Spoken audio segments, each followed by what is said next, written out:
très grandes choses. Amen. L'Éternel a fait pour nous des grandes choses. Dis à ton voisin, l'Éternel a fait pour nous des grandes choses. Alléluia, des choses innombrables. Amen. Des choses que nous ne pouvions pas imaginer, il les a tout simplement faites. Amen. Et Dieu merci, parce qu'il ne demande pas notre approbation pour faire ce qu'il fait. Amen. La Bible dit que sans la foi, il est impossible de lui être agréable. Amen. Mais je vais vous dire, même sans la foi, Dieu agit. Amen. Dieu n'a jamais permis que ses plans et ses desseins dépendent de notre foi. Ils vont s'accomplir.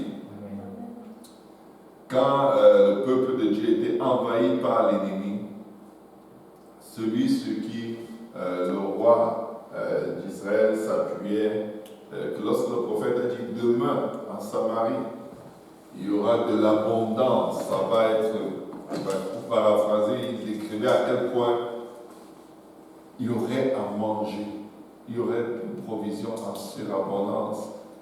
Le monsieur, il dit, quand bien même Dieu ouvrirait les écluses des cieux, cela n'arrivera pas.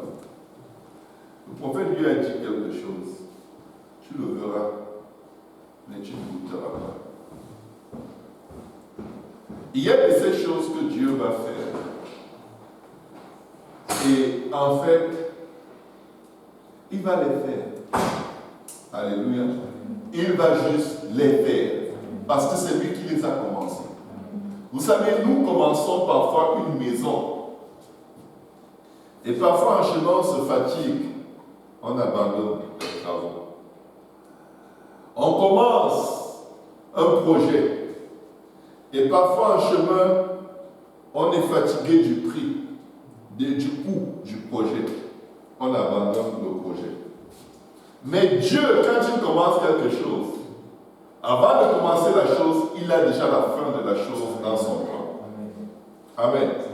Dieu ne commence pas quelque chose et en chemin, les étapes l'impressionnent. Et en chemin, il dit, oh, je n'avais pas pensé à ça.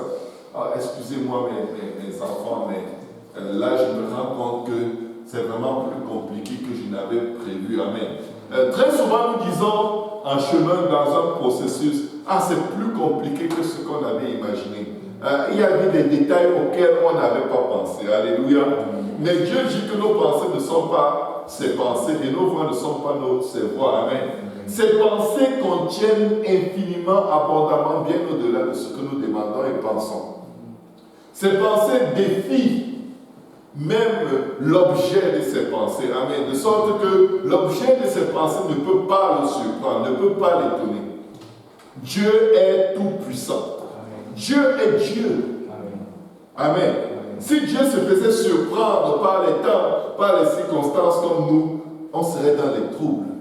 Mais il est le maître des temps et il est le maître des circonstances. Hier encore, dans une conversation avec la sœur Justine, Dieu m'a beaucoup béni. Dieu m'a rappelé la genèse de l'évangélisation de l'Estrie, de l'évangélisation apostolique de l'Estrie. Vous savez, il y a eu une époque, on avait une église à Sherbrooke, église pentecôtiste unie. On a déjà eu une église à Sherbrooke. Et temps, circonstances, vents et marées, boum, c'est mort. Et il n'y avait plus personne qui y allait. L'église a subsisté jusqu'à ce qu'il restait peut-être une seule personne. Et la personne s'est déconnectée. Et bien, je ne connais pas toute l'histoire, mais j'ai déjà appris qu'il y avait une église à Sherbrooke. Mais vous savez, il y a quelques années en arrière, sans jamais savoir qu'il y a déjà eu une église à Sherbrooke, je me suis retrouvé à Sherbrooke en train de baptiser quelqu'un sur la cour de l'université. Parce qu'à la piscine, on ne me permettait pas de baptiser, d'entrer dans l'eau avec mes vêtements. Et moi, je suis apostolique, moi, je ne me mets pas nu en public. Il ne voulait pas. Il ne voulait pas non plus que la personne que je baptise ait des vêtements sur elle. Il fallait qu'elle entre en maillot de bain, en bikini ou whatever. Et que moi aussi je sois en maillot de bain. Je me suis dit, c'est sûr que c'est pour le salut d'une âme, mais on va le faire dans la nature. On a cherché dans toute la ville de Sherbrooke, rien. Et là, on retournait dans la cité universitaire. Et on se disait, mais qu'est-ce qu'on va faire? Qu'est-ce qu'on peut bien faire? Où est-ce que... Là, j'ai commencé à examiner les cours d'eau de la ville. Il y a des endroits, mais ce n'est vraiment pas évident. Et là, c'était déjà la tombée de la nuit. Et il faisait froid. Et là, je regarde dans le campus universitaire, mais je vois les courants d'eau décoratifs, moi, mais souvent des poissons japonais, de couleur orange, whatever. Je dis, mais voilà l'eau. J'ai dit à la sœur, moi, je n'ai pas de problème. Si toi, tu veux, je peux te baptiser là. Elle s'appelle Sophie. Elle a dit, il n'y a pas de problème. Je l'ai amenée dans l'eau, devant tous ceux qui montaient, descendaient. Vous savez, dans un campus universitaire, ça circule. Je l'ai baptisé dans la cour de l'université, au nom de Jésus. On l'a fait vraiment rapidement. Pour que, s'ils veulent réagir, non, vous n'avez pas le droit. Au nom de Jésus, c'est fini. Vous savez, ça n'a pas commencé ici. Ça a commencé dans la plus grande ville de l'Est, Sherbrooke. Une âme baptisée au nom de Jésus. Et peut-être, je ne sais pas, c'est 1 an ou 2 ans après, je prêchais un dimanche matin à l'Est. Et là, je vois 2 Québécois qui entrent dans le service. C'était Rachel et quelqu'un d'autre. Ils étaient en visite à Montréal. Et ils se sont dit, ah, il y a une église à côté là-bas. Comme c'est dimanche, allons voir, allons à l'église. Elle était là avec l'autre qui était juste ici.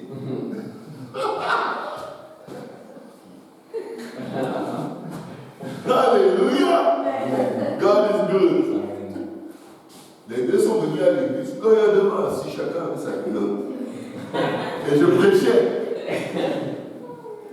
Mais ce jour, le message était vraiment puissant. Les messages sont toujours puissants.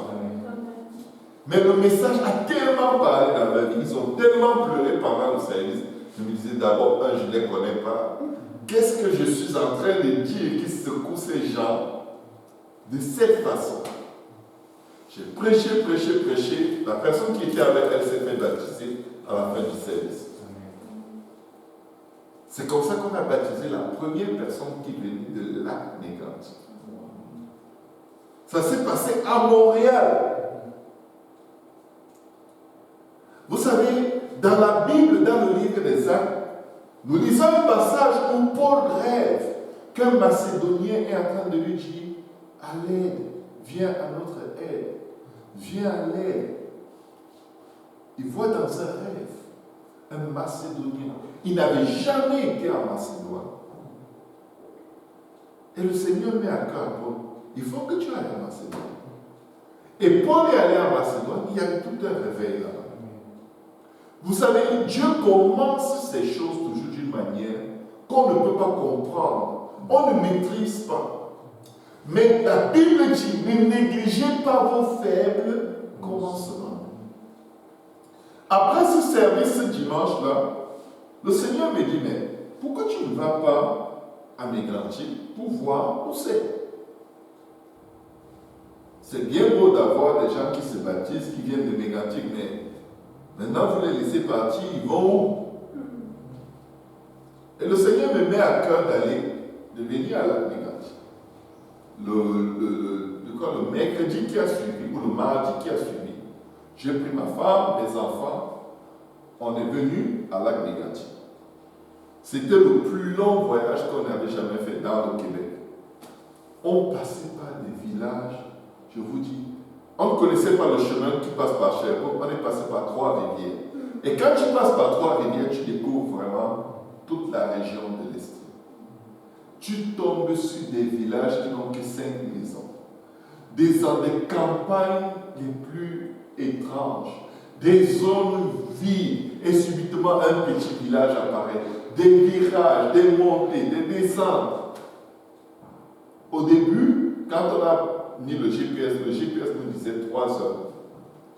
Mais 4 heures plus tard, on était toujours en route. On s'est dit, mais attends un peu. Est-ce qu'on est sûr de notre affaire? Est-ce qu'on est sûr de là où on va? Finalement, éventuellement, on a vu le lac Mégantic. On est arrivé à lac Mégantic. On regardait le lac Mégantic comme si le lac Mégantic, c'était comme si quelque chose là. Le lac Mégantic, c'est quoi ça, le lac Mégantic? Je regarde les gens, j'essaie d'être ceux qui sont comme tout le monde. Parce que, comment les gens peuvent vivre si loin? Je dis, mais, vous faites quoi ici? Tu as déjà demandé, vous faites quoi ici? Pendant ce temps aussi, vous regardez ces débats, vous faites quoi ici? Ce jour-là, on est allé se balader au centre-ville et on l'a rencontré sa fille, Marie-Jeanne, et la personne qui s'était fait baptiser. On a passé une bonne journée, un bon après-midi ensemble. Je crois que ma femme était... Est-ce que ma femme était enceinte? Oui. Ouais, oui. C'est comme ça que ça s'est passé. C'était en 2016. C'était en 2016. Ça fera 4 ans. Et voilà comment on a fait une bonne visite de lac Mégantic ce jour-là. On était très, très impressionnés. Là, on est reparti à Montréal, étant très positif, parce que Rachel disait, je connais des gens qui peuvent venir au service. Si seulement on avait un service ici, ce serait comme si elle nous a beaucoup motivés. Elle a vraiment le fardeau pour Mégantic. Elle a vraiment le fardeau pour l'esprit. Elle nous a encouragés avec beaucoup d'insistance à revenir. On est retourné à Montréal avec le bon rapport. J'ai raconté à Pasteur Kaozi et je lui ai dit, je sens que je dois retourner là-bas. Je ne sais pas combien de temps après, on est revenu à Mégantic, mais cette fois-ci avec l'évangéliste en chef, Pasteur Yannick. Pasteur Yannick a pris, je ne sais pas qui avec lui. Tout un groupe de personnes, on est venu. On a eu une puissante étude biblique chez Rachel. Les gens ont reçu le Saint-Esprit ce jour. Elle avait invité beaucoup de gens, même de son ancienne église. C'était puissant. C'était exceptionnel. Beaucoup de gens ont reçu le Saint-Esprit. Et ce jour-là, on a baptisé 7 personnes. 7 personnes. Ça, c'est 2 voyages. Et après, on est encore revenu. On a encore baptisé des gens. Je vous dis, on baptisait des gens à chaque voyage. Pendant au moins 3 voyages. Et puis après, on a commencé des études bibliques à domicile. On allait de maison à maison, on donnait des études bibliques. On allait chez les parents. Après quelques mois, on a baptisé le père et la mère de Rachel. Quelques mois après, on a baptisé d'autres personnes. En tout, juste pour dire en tout, à moins de 2 ans, on avait baptisé, je crois, plus de 15 personnes. C'était pap, et ça bougeait, et la conviction et l'Esprit de Dieu bougeaient. Et la fréquence des baptêmes a diminué. Parce qu'on venait une fois par mois. Vous savez, évangéliser un territoire, un lieu éloigné, à une fois par mois, il faut le faire. Mais, du côté de Montréal, c'était aussi l'explosion du réveil spirituel. On baptisait les gens jour et nuit, jour et nuit, jour et nuit. Ça bougeait. Je travaillais à l'époque encore chez Hydro-Québec. La famille, les églises qui naissent à tous les groupes, je ne pourrais pas venir plus qu'une fois par mois. Et avec le temps, c'était devenu vraiment un problème parce que Quand tu viens nourrir des gens une fois par mois, tu repars. Ils ont du mal à maintenir. Donc, tout doucement, on est arrivé à 2 fois par mois. Je crois que ça fait déjà 1 an et plus que ça dure. 2 fois par mois, on fait le voyage. Et de temps en temps, il y a quelqu'un qui se convertit, qui se fait baptiser. Il y a des nouvelles âmes qui sont ajoutées. Et parfois, il y a des périodes de 3-4 mois où tu ne vois aucune conversion. Et là, tu dis comme, mais qu'est-ce qu'il faut que je fasse? On sort, on évangélise. L'hiver dernier, je suis passé dans toutes les boîtes aux lettres, ou presque, de la région. Je suis venu tôt. Je vous dis, il y a des quartiers ici, vous n'avez pas l'idée. C'est vraiment retiré, éloigné, des maisons loin. Je suis allé de boîte à lettres aux boîtes à lettres, j'ai mis les invitations moi-même. Aux portes, j'ai mis des invitations. On a organisé des services, distribué des brochures et tout, et tout, et tout. Et là, chaque fois que tu distribues les brochures, tu te dis, j'aurai au moins 50, 40 personnes qui vont venir. Tu pries, Seigneur, envoie-les. Seigneur, envoie-les. Et tu te dis, waouh, quand même le contraste, il est grand. Quand on est venu, dans un temps record, on avait plus de 15 personnes qui se sont converties. Qu'est-ce qui se passe? Qu'est-ce qui ne marche pas? Vous savez, on peut avoir en tête toutes sortes de stratégies. Mais la meilleure stratégie, c'est de retourner dans la présence de Dieu. Pas seulement dans la parole de Dieu, mais dans la présence de Dieu pour comprendre et connaître les voies de Dieu pour le temps dans lequel tu passes. Parce qu'on est venu à Mégantic et en un temps record, moins de 2 mois, on avait plus d'une dizaine de baptêmes. Mais 3-4 ans plus tard, il n'y a pas 30 personnes qui ont été baptisées ici. Et tu peux te questionner, mais qu'est-ce qu'il faut qu'on fasse pour que les gens soient bien plus?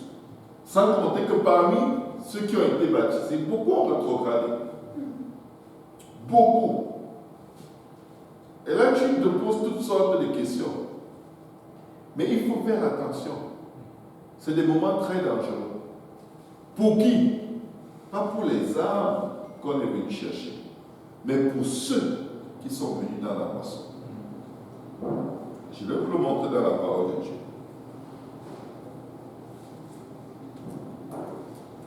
Que quelqu'un dise au nom de Jésus. Au nom de Jésus. Merci Seigneur. Si on peut ouvrir nos Bibles dans le livre d'Exode. Exode 15, à partir du verset 22. Alléluia. Seigneur, nous te prions, couvre-nous dans ton sang, fortifie-nous, et parle à nos cœurs, que nous retenions ta parole, qu'elle porte des fruits dans nos vies, et que ces fruits demeurent jusqu'à la vie éternelle, au nom de Jésus. Amen. Exode 15, à partir du verset 22. Moïse fit partir Israël de la mer Rouge. Si on peut se lever pour la lecture, ça va vous permettre de circuler un peu le sang et de ne pas vous endormir. Amen. Amen. Moïse fit partir Israël de la mer Rouge. Il prit la direction du désert de Shur. Et après 3 journées de marche dans le désert, ils ne trouvèrent point d'eau. Vous pouvez vous asseoir. N'oubliez pas, ce peuple que Moïse dirige vient de passer plus de 430 ans d'esclavage. Après un combat de quelques jours entre le royaume d'Égypte et le royaume de Dieu, Dieu, comme d'habitude, il gagne. Il les sort plus de 2 millions et quelques personnes, sans que personne ne lève l'épée. Personne n'a même lancé une aiguille pour gagner cette bataille. Alléluia. Plus de 400 années d'esclavage, tout le monde aurait dit c'est impossible.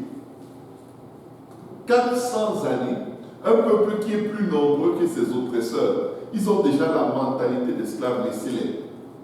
Dieu savait que ce peuple ne peut pas se lever pour se battre. Et de toute façon, il voulait être le Dieu de ce peuple et leur démontrer qu'il est le seul vrai Dieu qui délivre. Donc il les a délivrés miraculeusement. Amen. Ils traversent la mer Rouge, ils arrivent devant la mer Rouge, Pharaon se lève avec son armée pour les poursuivre et les détruire. Qu'est-ce que Dieu fait? Un miracle, il ouvre la mer. Pas qu'il ouvre la rivière, la mer. Vous savez que quand tu es dans un bout, tu peux voir par l'autre bout. Et les vagues et tout ce que ça comporte. Dieu l'ouvre et il passe à pied sec. Et la même eau qui s'est ouverte pour laisser le peuple d'Israël passer à sec, et cette eau qui a enseveli leurs ennemis qui les poursuivaient pour les détruire. Ils sont tellement contents de ce miracle. Ils n'ont rien fait pour avoir le miracle. Ils n'ont pas eu la foi. Attention, ce n'est pas par la foi que ce miracle s'est produit. Ils ne croyaient pas. La preuve, c'est que juste avant que la mer ne s'ouvre, ils étaient prêts à tuer Moïse. Chaque fois, lorsque Pharaon augmentait leur souffrance, après que Moïse soit allé voir Pharaon pour lui dire « Laisse aller mon peuple », ils en voulaient à Moïse et ils voulaient le lapider. C'était un peuple qui était habitué à l'amertume. Moindre chose, l'amertume. Moindre obstacle, l'amertume. Moindre problème, l'amertume. C'est-à-dire qu'ils ont tellement été habitués à souffrir et à être amers et à murmurer que dès que quelque chose n'allait pas, l'amertume et les murmures. L'amertume et les murmures. C'était leur vie. Ils sont sortis de l'Égypte miraculeusement, mais il y a une prédisposition tellement prononcée pour l'amertume et les murmures et accuser quelqu'un comme étant la source de leur problème. Que là, ils arrivent ici, après 3 jours d'avoir chanté une grande délivrance que Dieu leur a accordée. La Bible dit qu'ils ne trouvaient point d'eau. Ils arrivaient à Mara, mais ils ne purent pas boire l'eau de Mara parce qu'elle était amère. Écoutez bien. L'eau de Mara est amère. Ils ont soif. Ils viennent d'être délivrés. En tout cas, ça fait tellement de générations qu'en fait, ils découvrent la liberté tous pour la première fois. Aucun n'a jamais connu la liberté. Ils sont nés prisonniers. La Bible dit de nous que nous sommes nés dans le péché. Prisonniers de Satan. Prisonniers du prince des ténèbres. Et nous n'avons pas, ce n'est pas notre grande foi qui nous a délivrés. Nous sommes sauvés par la grâce au moyen de la foi. Mais quand chacun regarde même en arrière pour voir le moment où Dieu l'a appelé, la foi n'était pas top par rapport à ce qu'elle est maintenant. On se rend compte, mais je n'étais même pas là. Je n'étais pas dans tous mes sens. Mais Dieu m'a quand même accepté avec le peu que j'étais, avec le peu que je donnais, avec le zéro consécration que j'avais. Il m'a pris. Mais regardez, le peuple murmura contre Moïse en disant, que boirons-nous? Moïse cria à l'Éternel, et l'Éternel lui indiqua un bois qu'il jeta dans l'eau, et l'eau devint douce. Attendez. Moïse avait fait une prière. Moïse n'a pas prié plusieurs jours pour que Dieu lui indique un bois. La Bible ne dit pas que Moïse a prié et Dieu a pris un bois, il a lancé sur la terre. Ou il a touché un bois et il a donné au bois les vertus de guérison. Mais Dieu a tout simplement dit à Moïse, va prendre tel bois. Le bois là a fait comment pour se retrouver là-bas? Vous voyez ces arbres, certains sont plus âgés que vos grands-pères. Ils sont vieux. Mais ils sont où? Ils sont dans le désert.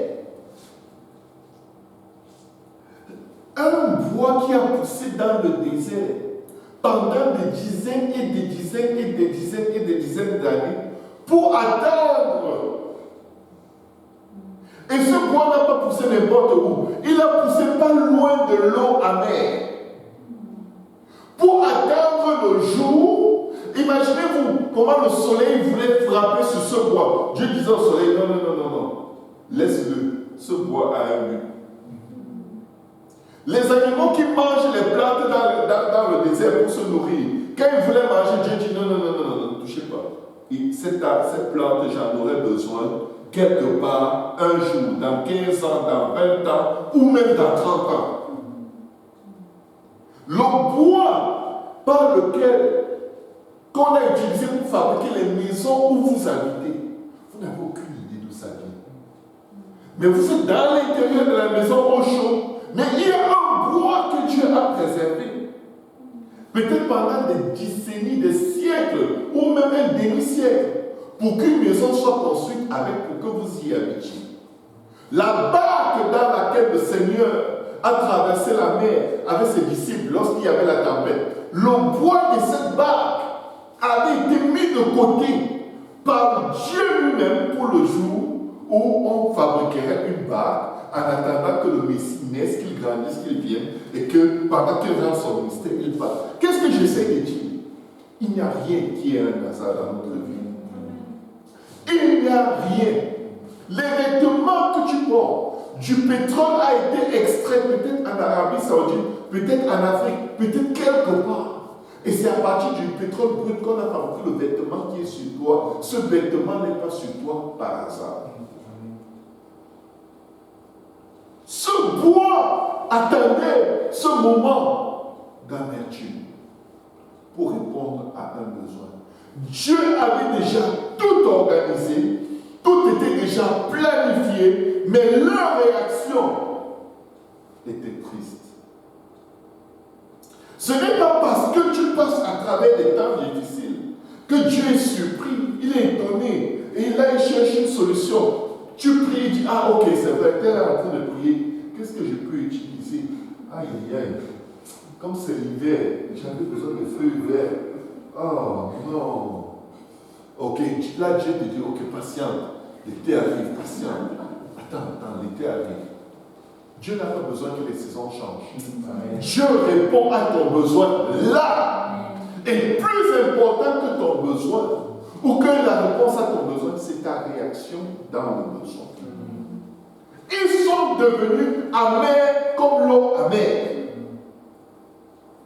Pourtant, si ce peuple s'était tourné vers Dieu et dit à Dieu éternel, tu nous as fait sortir de l'Égypte par ta main puissante et par ta droite, personne n'a pu te retenir. Tu nous as fait traverser la mer.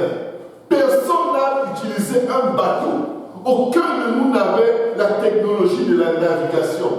Personne de nous n'a utilisé même une planche ou un arbre flottant sur l'eau pour traverser. Et Dieu a utilisé l'eau pour détruire nos ennemis. Qu'est-ce qu'un cours d'eau pour toi, pour nous abreuver? Manifeste ta puissance.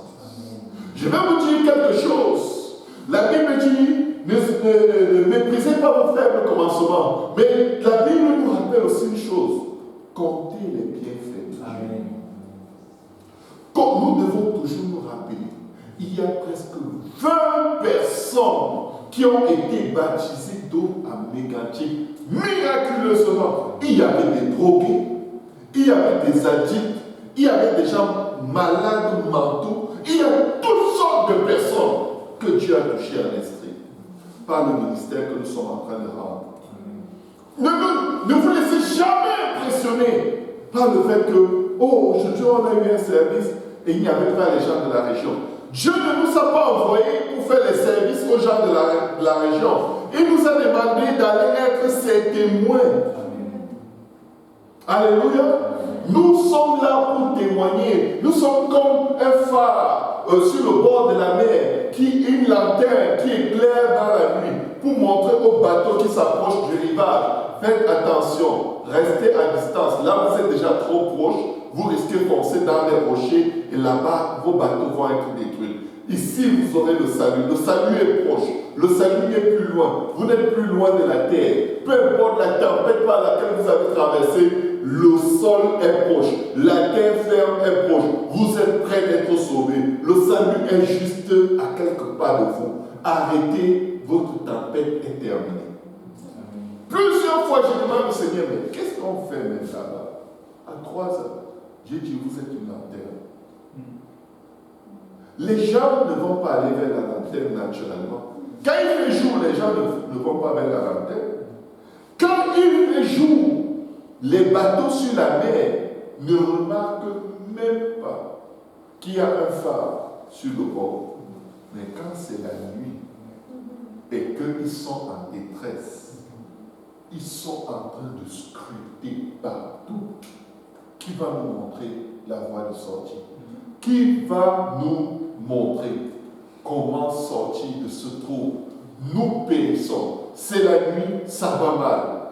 On a besoin d'aide. Et les villes, qui est-ce qu'ils vont trouver?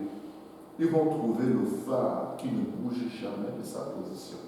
Si Dieu nous utilise pendant un certain temps pour être un phare, ne rate jamais ta position. Parce qu'un jour, tu risques d'être distrait et c'est ce jour que ça se passe.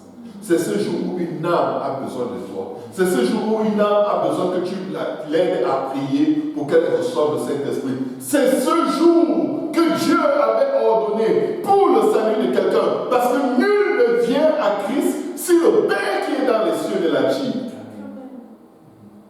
Mais en toute chose, il y a un temps, il y a une saison. Le Seigneur dit, la moisson est grande, mais les ouvriers sont peu. Mais il dit quelque chose.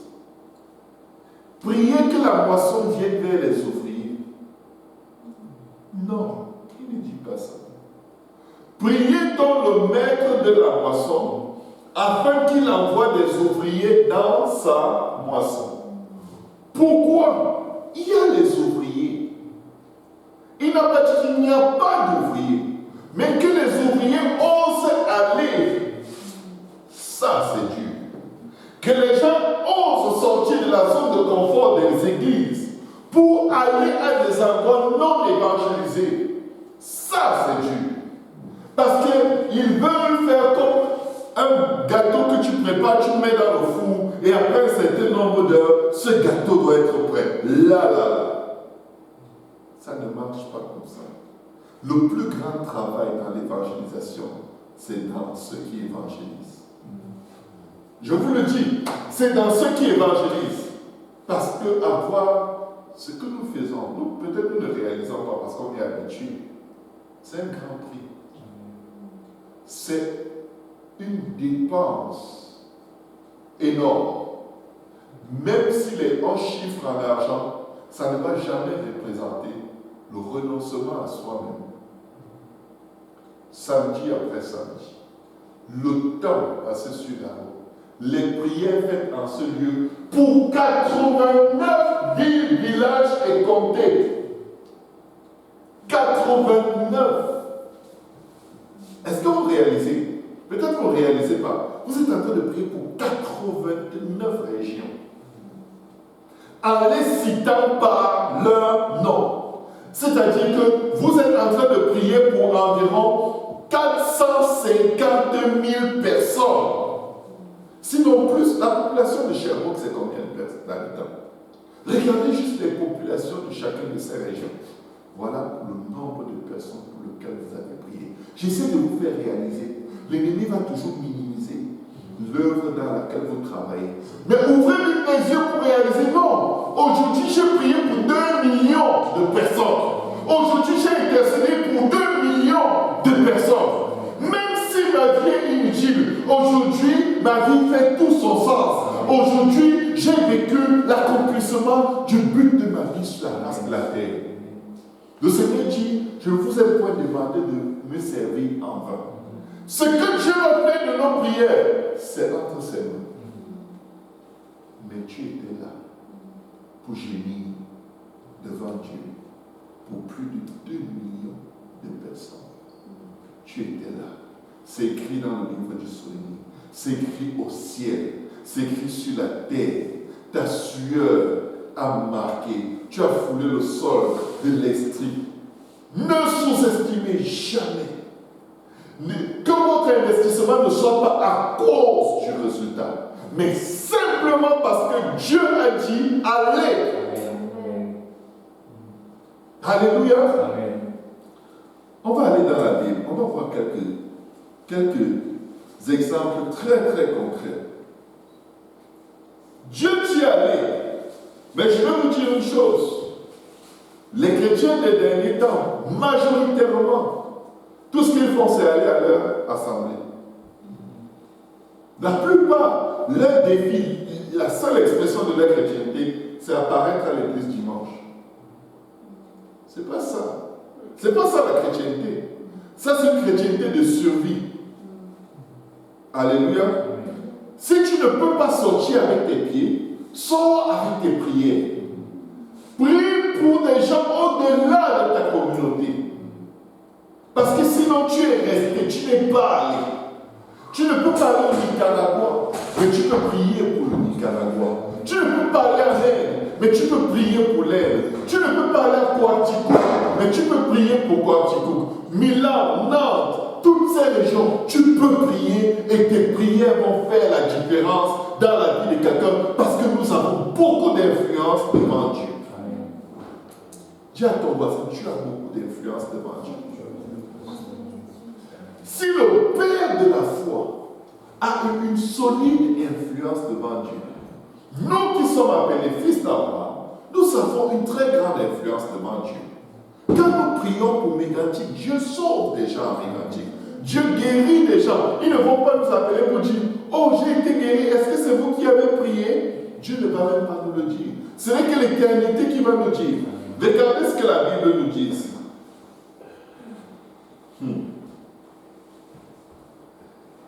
Regardez Genèse, chapitre 18, verset 16. Ça, c'est lorsque Abraham est visité par les anges. Trois anges. Genèse 18, à partir du verset 16. Ces hommes se levèrent pour partir et ils regardèrent du côté de Sodome. Abraham alla avec eux pour les accompagner. Alors l'Éternel dit, cacherai-je à Abraham ce que je vais faire? On saute, on va au verset 20. Le verset 20, la Bible dit, et l'Éternel dit, le cri contre Sodome et Gomorrhe s'est accru, et leur péché est énorme. Écoutez bien. Écoutez bien. Le cri contre Sodome et Gomorrhe s'est accru et leur péché est énorme. Dieu voit les péchés de toute la région de l'Estrie. Et vous savez, les hommes sont pécheurs, Dieu le sait. Ça ne surprend pas Dieu que les péchés de Sodome et Gomorrhe aient été si énormes. Ça ne le surprenait pas. Ils sont nés dans le péché. Ils ont été enfantés dans l'iniquité. Comme on peut dire, mais pour faire le mal. Et regardez ce que la Bible dit.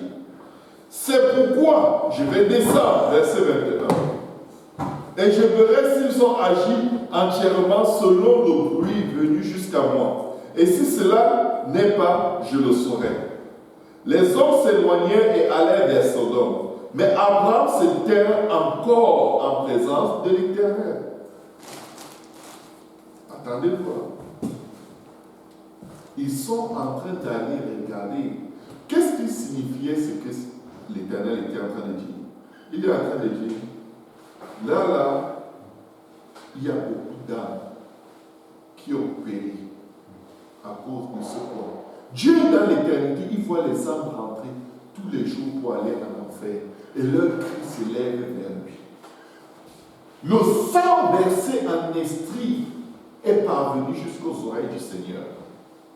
Et le Seigneur dit, je vais aller en Estrie et je vais voir si les cris de ces âmes, c'est exactement comme je l'ai entendu, comme c'est monté vers moi. Ce n'est pas parce que Dieu haut des cieux, il ne peut pas voir. Mais Dieu, avant d'envoyer le jugement, cherche quelqu'un qui va intercéder pour que son jugement se transforme en salut, en délivrance. Et il dit, dit, les hommes s'éloignaient et allèrent vers Sodome, mais Abraham s'était en présence de l'Éternel. Regardez, Abraham s'approcha et dit, feras-tu aussi périr le juste avec le méchant? Parce que quand Dieu dit qu'il va venir quelque part, il va faire du nettoyage. Pourtant, il n'a pas dit, je descends tuer tout le monde là-bas. Il ne l'a pas dit. Mais la présence de Dieu est très dangereuse. Une ville qui reste sans intercesseur, c'est vraiment une ville perdue. Mais Abraham dit, feras-tu mourir le juste avec l'injuste? Ou le méchant avec le juste? Qu'est-ce qu'il a fait? La Bible dit, Abraham s'approcha. Approchez-vous donc avec assurance devant le trône de la grâce pour recevoir miséricorde et obtenir grâce selon vos besoins. Amen. Il s'approche. Peut-être, verset 24, y a-t-il 50 justes au milieu de la ville? C'était les villes jumelles.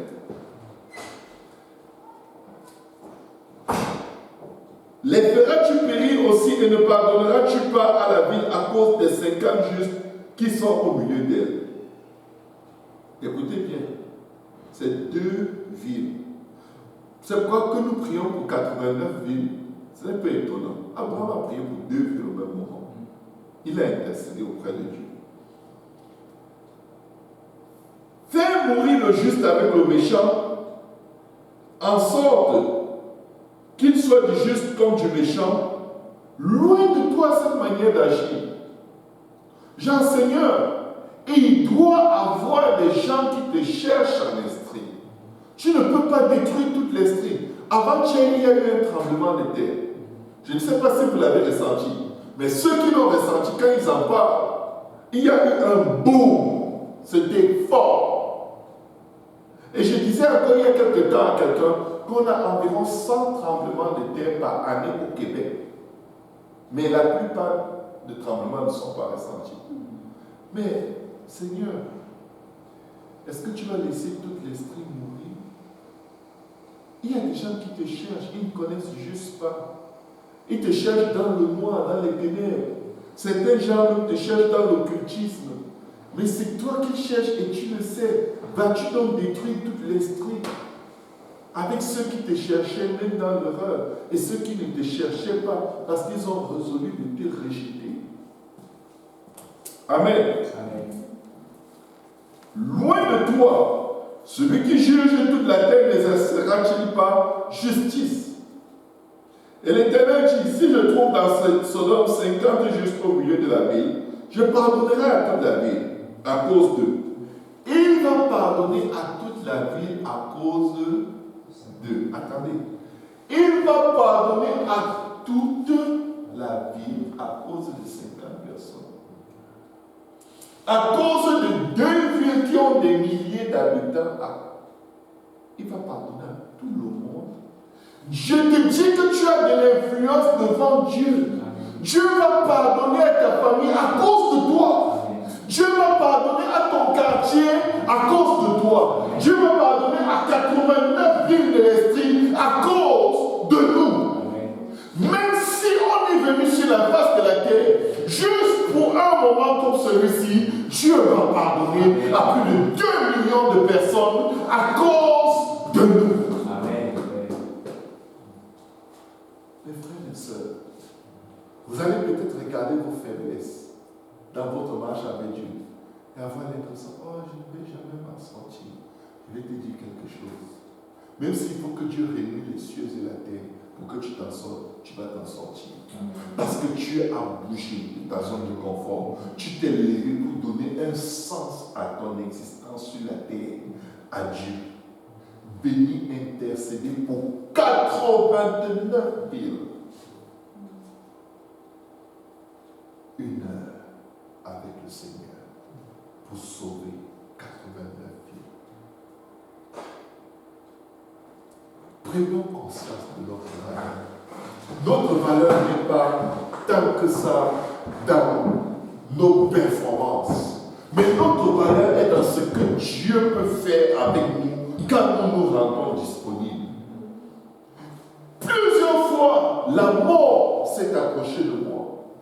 Dans mon sommeil, pendant que je conduisais, j'ai toujours dit une chose à Dieu, que Dieu lui-même m'a inspiré de dire, la mort est grande, les ouvriers sont grands. Comme pour dire que je meurs, que je ne meurs pas, c'est entre tes mains. Tu es le seul vrai Dieu. Si tu trouves que j'ai fait tout ce que je devais faire sur la terre et tu me ramènes à la maison, je suis correct. Prends soin de ma maison, prends soin de mes enfants. Mais si tu me laisses vivre, je vis pour ta maison. J'ai tout laissé pour toi. J'ai tout laissé pour ton œuvre.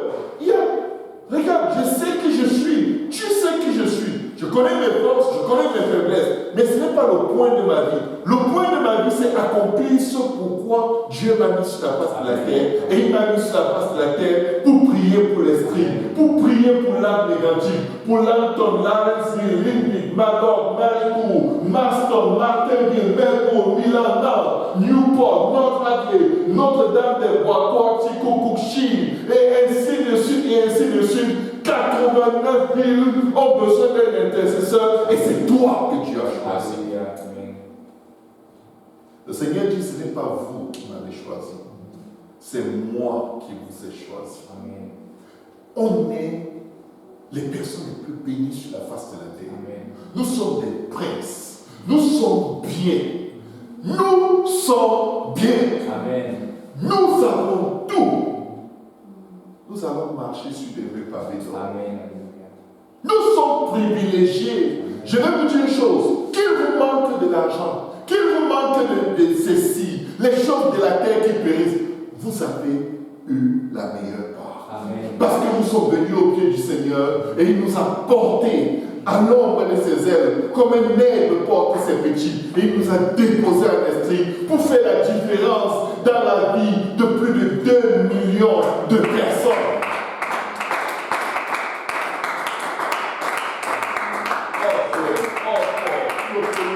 Poton, Racine, Richemont, Saint-Adrien, Saint-Augustin de Montbonne, Saint-Benoît-du-Lac, Saint-Camille, Saint-Claude, Saint-Denis de Brompton, Saint-Étienne de Brompton, Saint-François-Xavier de Brompton. Au nom de Jésus, Seigneur, envoie ton sang dans cette région et sauve, et sauve, et sauve, et sauve encore. Nous avons une belle vie. Nous sommes bénis. Nous sommes privilégiés. Il n'y a rien de mieux. Jésus n'a fait que ça. Aller de ville en ville, de ville en ville. Aller là où personne n'allait. Aller chez les Samaritains à qui les Juifs ne parlaient pas et qui ne parlaient pas aux Juifs. Aller à gauche, aller à droite, aller chez les rejetés, chez les lépreux, chez les abandonnés, ceux qui sont frappés par le deuil. Il allait, et des signes, des prodiges, des miracles se produisaient jour après jour, jour après jour, jour après jour. Ça n'arrêtait pas. On a Saint-Georges de Windsor, Saint-Herménégilde, Saint-Isidore de Clifton, Saint-Michel, Saint-Malo, Saint-Robert de Bellarmin, Saint-Romain, Saint-Sébastien, Saint-Renan de Paquet, Sainte-Anne de la Rochelle, Sainte-Catherine de Radley, Sainte-Cécile de Witton, Sainte-Edwige de Clifton, Scotland et Wotton et toutes sortes de noms, toutes sortes de villes. Dieu cherche quelqu'un. Vous avez répondu au plus grand appel pour un temps comme celui-ci. Vous pouvez dire jour et nuit, ne te réjouis pas à mon sujet, ô mon ennemi. Car si je suis tombé, je me relèverai. Parce que, tu sais quoi? Dieu sait pourquoi il m'a touché. Dieu sait pourquoi il m'a appelé. Et il n'a pas fini de faire son œuvre avec moi. Même si je suis assis dans les ténèbres, l'Éternel sera ma lumière. Même si je suis faible, Dieu dit que le faible dit, je suis mort. Je puis tout par celui qui me fortifie. Amen. Le meilleur sens pour ta vie, tu le trouves dans la mission. Nous sommes des pèlerins sur la terre. C'est pour dire, un chrétien qui reste toujours au même endroit, qui ne se concentre que sur son salut, le salut de sa maison, et c'est tout, et qui vit une vie de maintien, vraiment il est malheureux. Mais quand tu sors, tu vois la beauté de Dieu. Parce que tu te Moi, je peux annoncer l'évangile à quelqu'un qui vient d'un pays. Tu n'as même pas l'idée de la prononciation du nom de ce pays. Et Dieu te le fait te rencontrer aux extrémités de la terre. Il a même été, Philippe a rencontré l'eunuque dans le désert. Philippe n'est pas dans son pays, l'eunuque n'est pas dans son pays. Mais ils ont une rencontre divine. Et Dieu pourvoit de l'eau. Je vais vous dire quelque chose. Si Dieu veut qu'on baptise 200 personnes en un jour dans cette région, cela va se produire. Mais il faut que les conscience.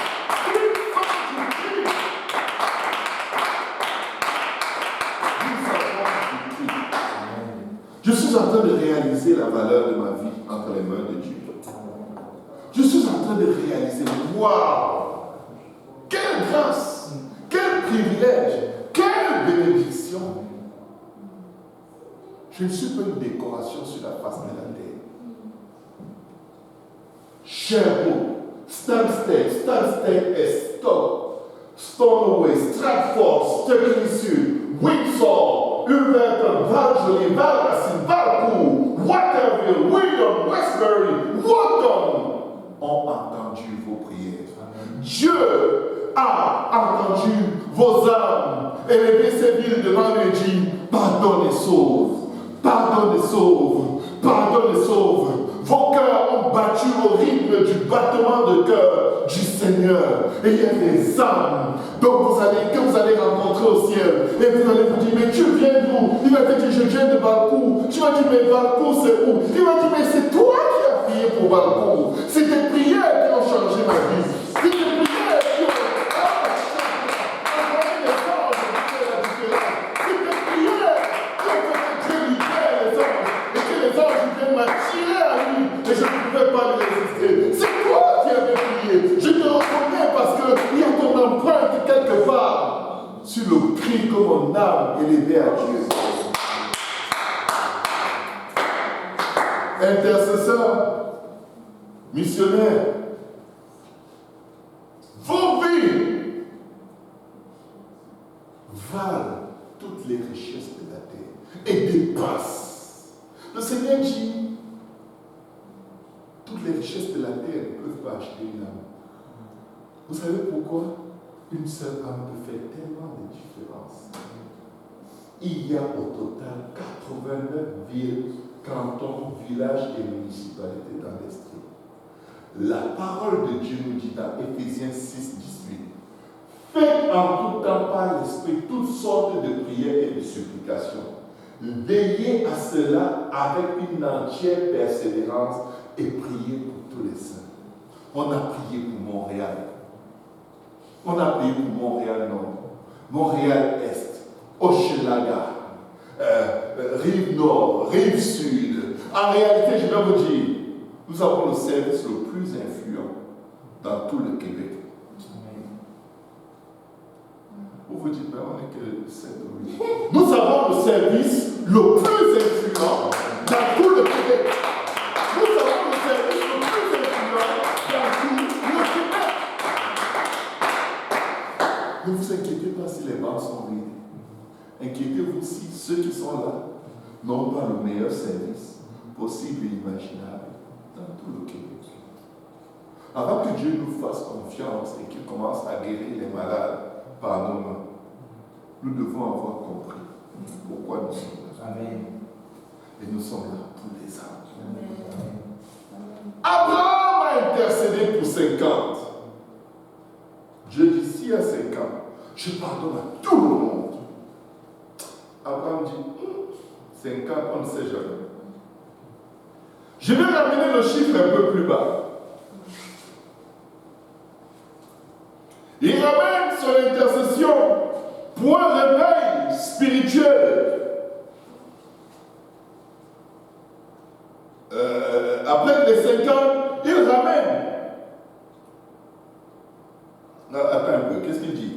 Dans verset 26, et l'Éternel dit, si je trouve dans Sodome 50 justes, au milieu de la ville, je pardonnerai à toute la ville, à cause d'eux. Verset 27, Abraham reprit et dit, Voici, j'ai osé parler au Seigneur, moi qui ne suis que poudre et cendre.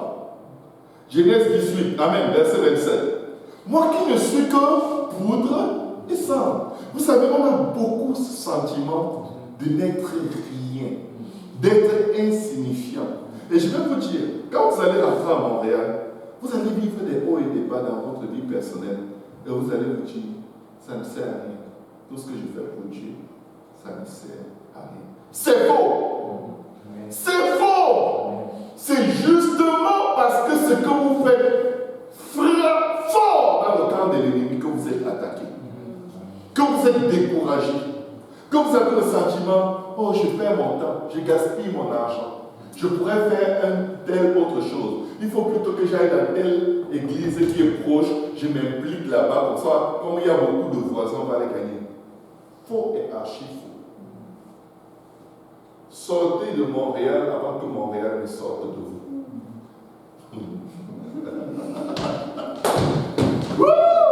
Je sens le Seigneur au milieu de nous aujourd'hui. Je le sens fort, je le sens en train de nous rendre ministère d'une manière où un jour quelqu'un va dire, je n'ai pas envie d'aller, tu vas te dire, tu sais, même s'il faut que je prenne un autobus public pour venir ici, je vais venir. Parce que tout le sens de ma vie est accompli dans la moisson. Un missionnaire, c'est quelqu'un qui part parce que Dieu a dit part. Ce qui va se passer là-bas, ce n'est pas son problème. Abraham priait pour qu'il y ait un réveil spirituel de 50 personnes. Parce que s'il y a un réveil spirituel d'une seule âme, Dieu peut sauver tout le monde à cause de cette âme. Alléluia. Il n'a pas prié pour 1000. Il a prié pour 50. Et quand tu as dit, ok, si je trouve 50, c'est bon. Je pardonne à tout le monde. Là, il sait, comme dit, je connais le niveau de péché de ces gens. Attends que je négocie encore un peu le nombre avec Dieu. Peut-être les 50 justes en manquera-t-il 5. Pour 5, détruiras-tu toute la ville. Et l'Éternel dit, je ne la détruirai point si j'y trouve 45 justes. Abraham continua de lui parler et dit, peut-être s'il s'y trouve 40 justes. Et l'Éternel dit, je ne ferai rien à cause de ces 40. Abraham dit, que le Seigneur ne s'irrite point, je parlerai. Peut-être qu'il s'y trouvera 30 justes. Et l'Éternel dit, je ne ferai rien. Vous voyez? Écoutez bien le secret, ce que ça signifie. Une église de 30 personnes est suffisante pour sauver toute une région. Amen.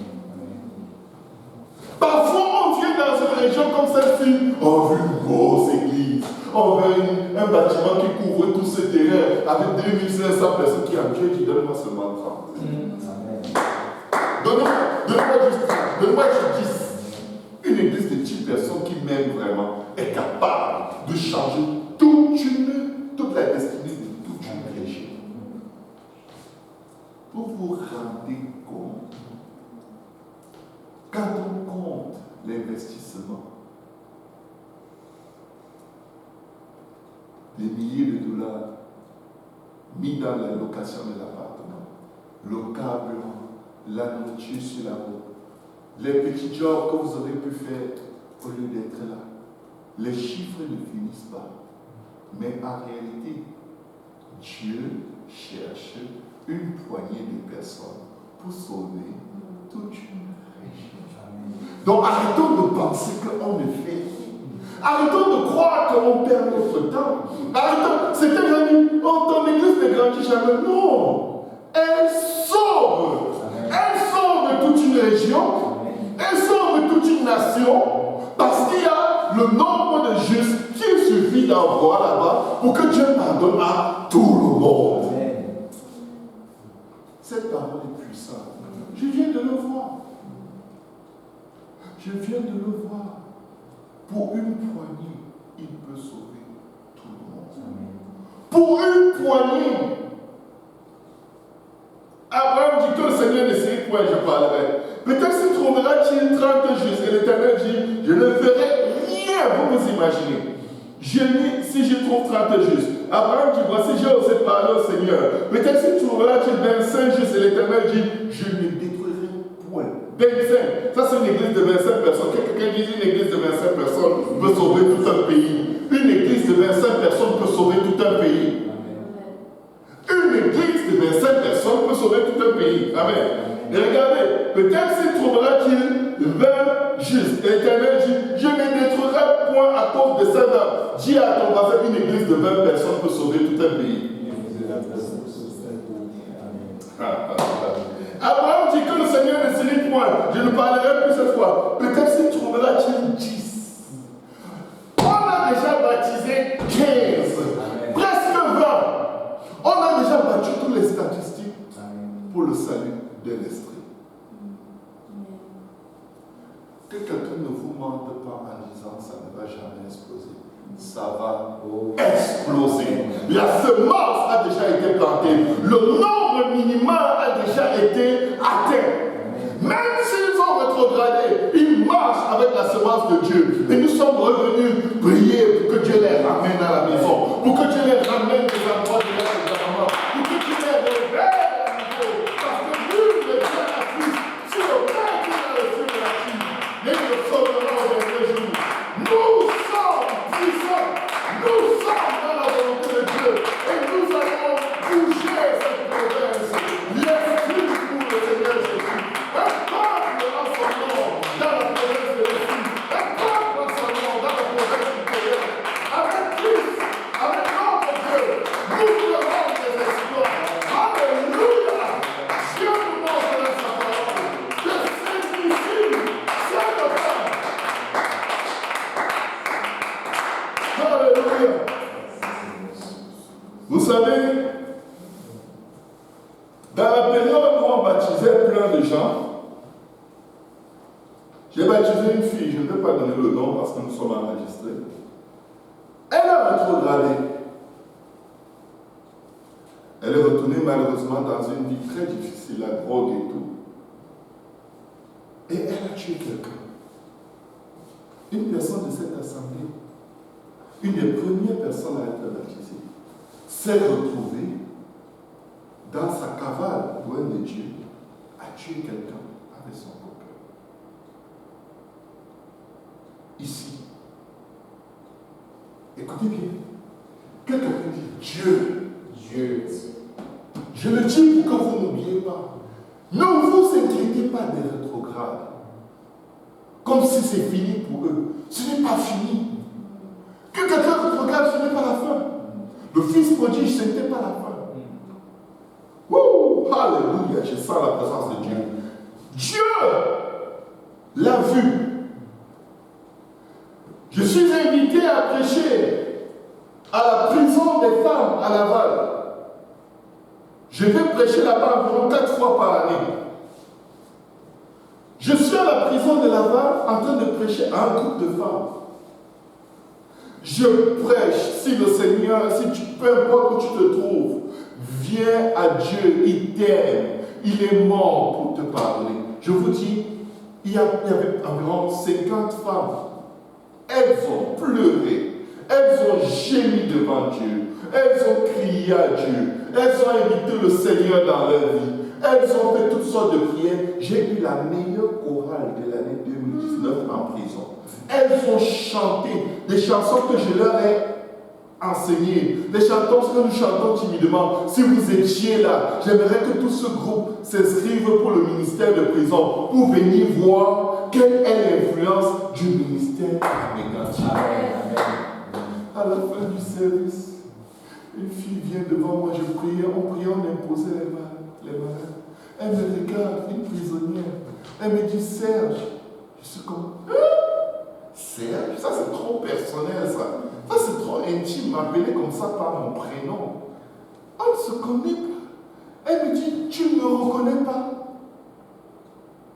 Je dis, mais depuis je te regarde, il y a quelque chose à moi. Elle me donne son nom. C'est une personne que j'ai baptisée à Lac Mégantic il y a 4 ans. Oh!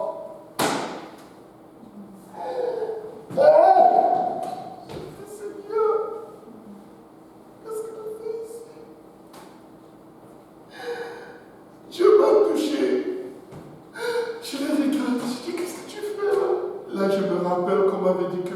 quelqu'un.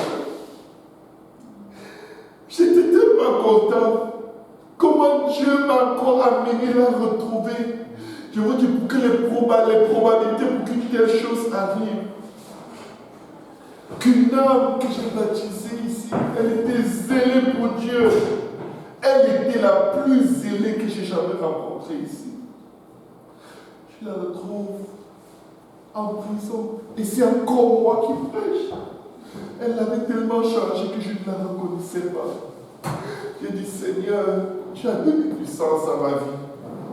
Quand Dieu nous appelle, il faut aller. Dieu l'a restauré ce jour. Dieu l'a rempli. Dieu l'a béni.